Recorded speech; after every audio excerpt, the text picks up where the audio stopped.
विवाह के बाद सिद्धार्थ और यशोधरा हंसी खुशी अपना जीवन बिताने लगे। जहां एक ओर सिद्धार्थ जैसा वीर, सुंदर और प्रेम करने वाला पति पाकर यशोधरा खुद को किस्मत का धनी मान रही थी, तो वहीं सिद्धार्थ भी यशोधरा के प्यार में रंगने लगे थे और उन्हें अपने जीवन साथी के रूप में स्वीकार कर चुके थे। लेकिन यशोधरा के प्यार का बंधन ज्यादा वक्त तक सिद्धार्थ को बांध नहीं सका। एक बार बसंत ऋतु में सिद्धार्थ को नगर भ्रमण की इच्छा हुई। राजकुमार के सारथी छंदक ने उनके प्रिय घोड़े कथंग को तैयार किया। जब राजा को इस बात का पता चला तो उन्होंने उनके नगर भ्रमण के लिए खुद सारे इंतजाम करवाए और इस बात का पूरा ध्यान दिया कि रास्ते में उन्हें कोई भी दुखी व्यक्ति या कोई दुखद दृश्य न दिखाई दे। जिस रास्ते से राजकुमार गुजरने वाले थे उस पूरे रास्ते पर सुंदर युवक और युवतियां फूल लिए खड़े थे और उनके मार्ग से निकलने पर उन पर फूल बरसाने लगे।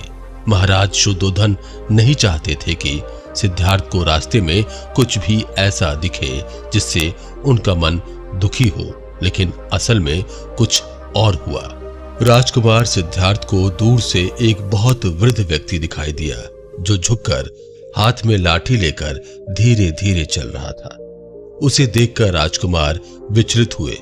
उन्होंने अपने सारथी छंदक से पूछा कि यह व्यक्ति लाठी के सहारे क्यों चल रहा है और इसके चेहरे पर तेज भी नहीं है। छंदक ने जवाब दिया कि राजकुमार, वो व्यक्ति वृद्ध हो चुका है, इसलिए कमजोर हो चुका है और लाठी के सहारे चल रहा है। उम्र के इस पड़ाव पर उसके चेहरे पर झुर्रियां आ चुकी हैं और शरीर की रंगत भी फीकी पड़ गई है, इसलिए वो ऐसा हो गया है।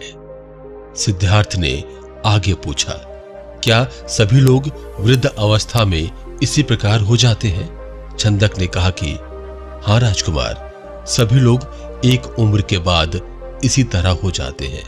ये बात सुनकर सिद्धार्थ को धक्का लगा। भविष्य की इस कल्पना से भी सिद्धार्थ का मन कांप उठा।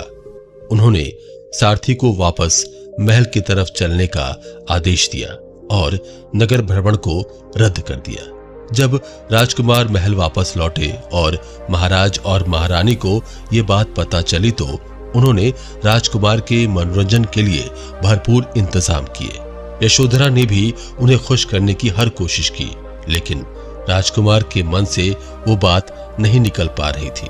राजकुमार की उदासी को लेकर सभी चिंतित थे। ऐसे ही कुछ दिन बीते और एक दिन फिर राजकुमार को नगर भ्रमण की इच्छा हुई।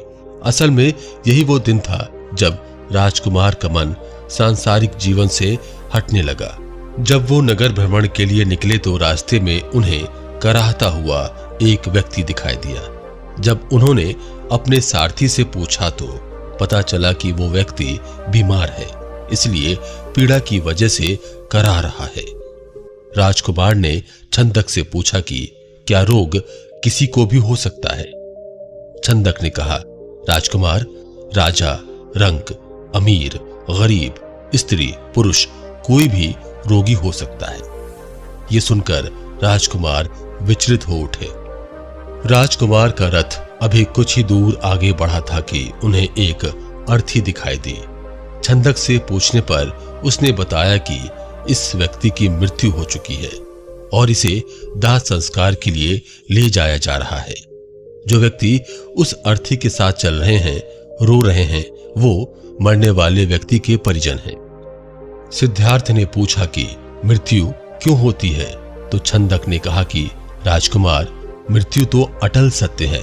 जिस भी व्यक्ति ने इस संसार में जन्म लिया है वो जरूर मृत्यु को प्राप्त होगा। राजकुमार का मन ये जानकर बहुत दुखी हुआ। उनका रथ कुछ और आगे बढ़ा और इसी बीच उन्हें कुछ ऐसा दिखाई दिया जिसे देखकर उनका मन सांसारिक मोह माया से हटने लगा और उनके मन में सत्य की खोज करने का विचार जागा।